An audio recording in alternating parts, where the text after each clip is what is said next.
Monetaria concluyó en una sesión extraordinaria realizada el día de ayer que el sistema financiero dominicano no tiene ninguna interacción directa con los bancos quebrados en Estados Unidos.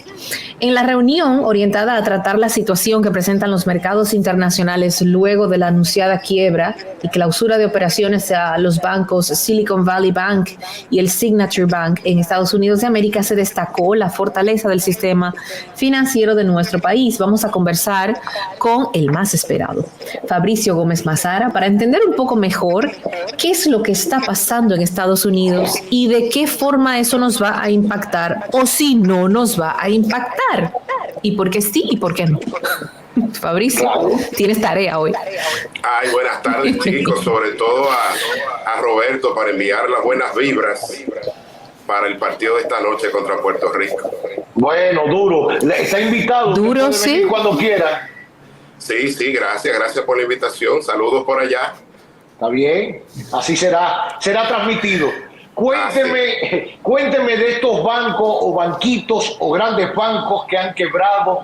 ¿De qué se trata? ¿Qué estamos viviendo, Fabricio, en Estados Unidos con esta situación de la banca? Después veremos cómo repercute en el mundo y en República Dominicana. Mira, el Silicon Valley Bank, que fue, digamos, el primer banco que fue intervenido por las autoridades en Estados Unidos, fue una fintech, como se dice. Y es un banco que, como su nombre, donde está establecido, le sirve de, digamos, de aval financiero, o mejor dicho, apoya las operaciones financieras del ecosistema digital vinculado con la tecnología. Imagínate si está en Silicon Valley, ¿verdad?, que es la capital de la tecnología en el mundo. Pues este banco apoyaba a las empresas pequeñas, a las se llaman startups, que son sí, los emprendimientos, los emprendimientos tecnológicos. Entonces, lógicamente, ¿qué pasó con ese sector? Durante la pandemia, ese sector vio aumentar la demanda de manera importante, porque las restricciones de la movilidad impusieron que la digitalización o el proceso de digitalización se acelerara. Todo el mundo estaba utilizando la tecnología para reuniones, para cuestiones productivas y lúdicas, y aumentó la demanda de estos servicios. Ergo, digamos, las startups y todo este ecosistema tecnológico vio crecer sus utilidades de forma importante. El año pasado, luego de la invasión rusa a Ucrania y el vendaval inflacionario, ¿qué pasó?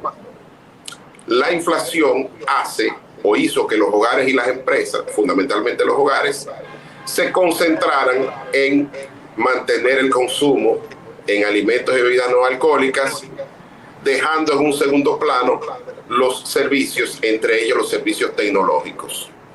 Comenzaron a cancelar las cuentas de streaming de esas industrias del entretenimiento, y también comenzaron a bajar toda la demanda por eso. Y eso afectó, lógicamente, a esas empresas del sector.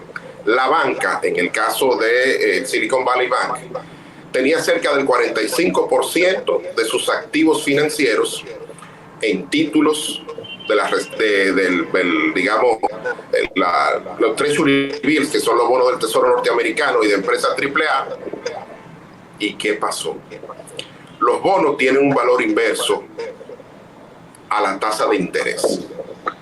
Como la Reserva Federal de Estados Unidos ha tenido que aumentar su tasa de política monetaria de forma importante durante el último año y medio para combatir la inflación, el valor de los activos financieros de esos bancos cayó, porque eran bonos del Tesoro de mediano y largo plazo, y como subió rápidamente la tasa de interés, el valor de esos bonos se cayó. Ergo, se cayó el valor de sus activos financieros, y ellos comenzaron a hacer otras actividades para capitalizar los bancos.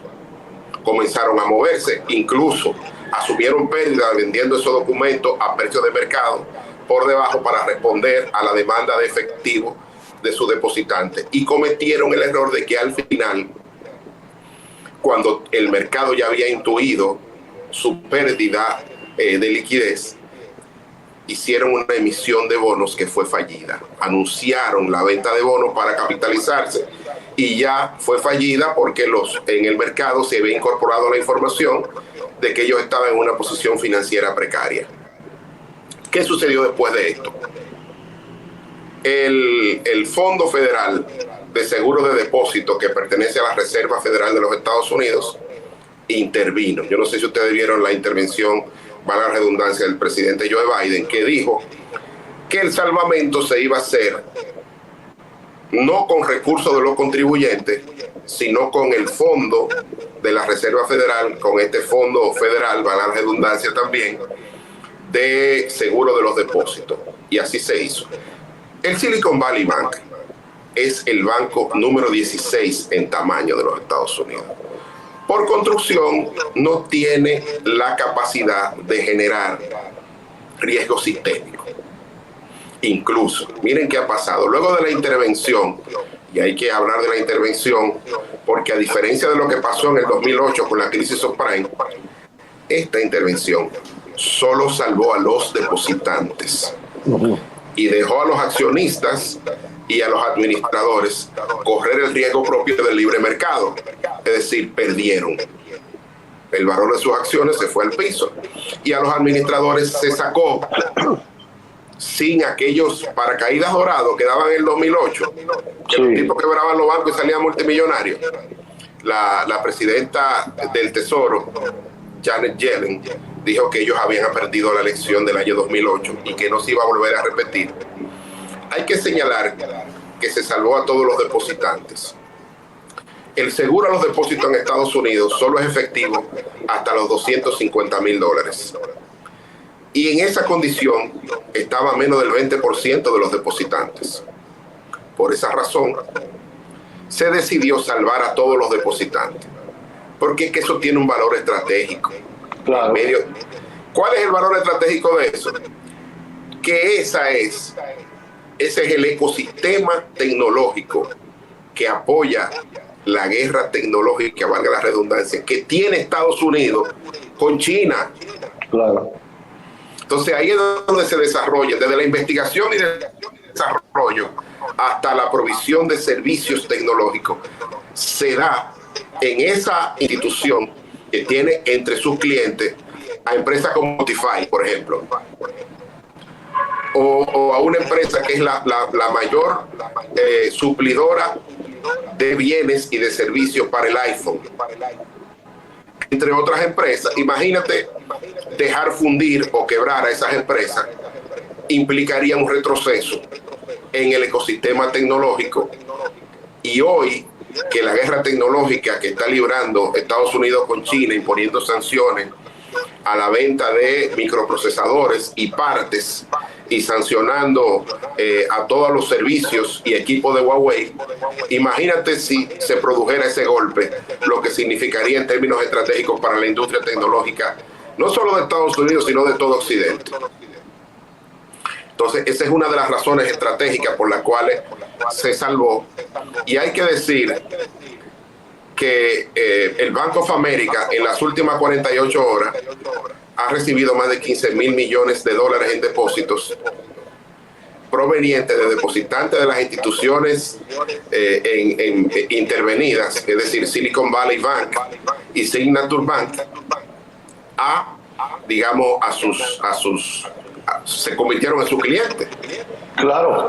Lo que muestra que no hay ningún riesgo sistémico en el sistema financiero de Estados Unidos, que, señores, el dólar se ha fortalecido y los Estados Unidos se ha fortalecido porque han resultado ser el gran ganador en Occidente de esta fragmentación económica global luego de la invasión rusa a Ucrania. Qué bien. Bueno, ahí hay una explicación, me parece que muy puntual y muy clara y directa de lo que está pasando en estos pequeños bancos de los Estados Unidos.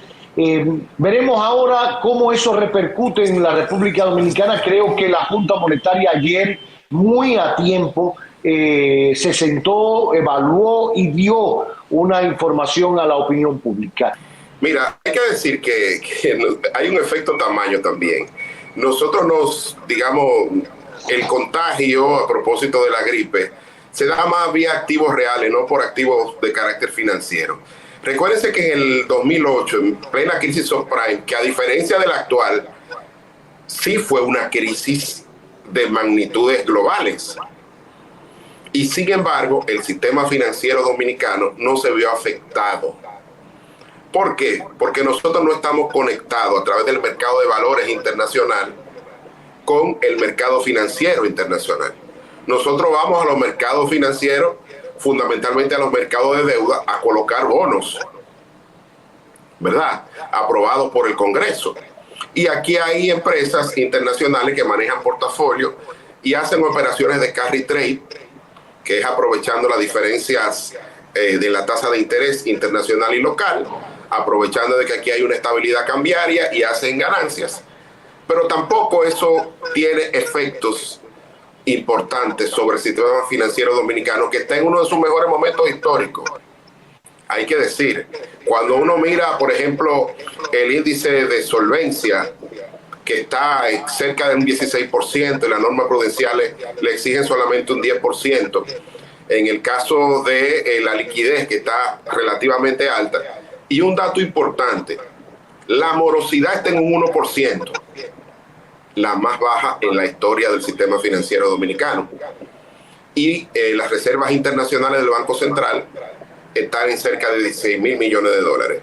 Entonces no hay ni riesgo cambiario, porque las reservas internacionales cubren más de 6 meses de importaciones, ni tampoco hay riesgo importante a la vista en el sistema financiero, porque también ser pequeño en el mundo tiene ciertas ventajas a la hora del contagio financiero. Entonces yo creo que ese comunicado de la Junta Monetaria quizás fue más a tranquilizar cualquier especulación y fue a los ciudadanos normales, no tanto a los especialistas, que sabíamos que no iba a tener impacto sobre el sistema financiero dominicano.